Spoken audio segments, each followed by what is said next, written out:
Pemirsa, di tengah pesatnya kemajuan teknologi, generasi muda memiliki tantangan yang lebih berat. Di hari lahirnya Pancasila, generasi muda diharapkan mampu menghindari perpecahan.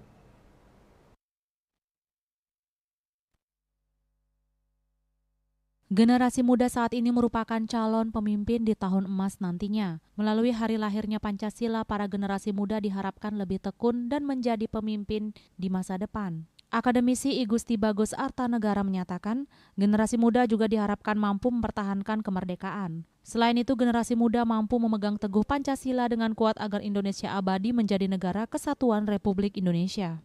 Sudah itu bagaimana kita mempertahankan kemerdekaan ini dengan Pancasila ini, karena sekarang kan ada isu Indonesia bisa bubar dan sebagainya. Tapi kalau Pancasila kita kuat, Undang-Undang Dasar 45 kita kuat, saya yakin Indonesia akan tetap abadi sebagai negara kesatuan Republik Indonesia. Peran guru juga memegang peranan penting, karena pendidikan kita tidak hanya mendidik orang untuk cerdas intelektual saja, tetapi juga cerdas spiritual.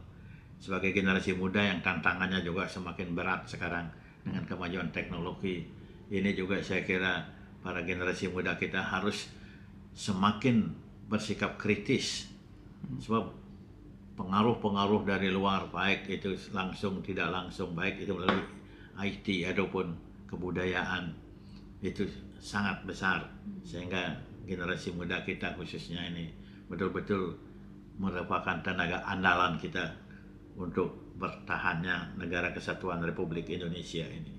Perpecahan juga bisa diantisipasi dengan mempertahankan Pancasila dan UUD 1945. Generasi muda juga diharapkan dapat menghindari perpecahan dengan menghayati nilai-nilai Pancasila. Persatuan dan kesatuan harus dipegang teguh generasi muda. Andika, Bali TV.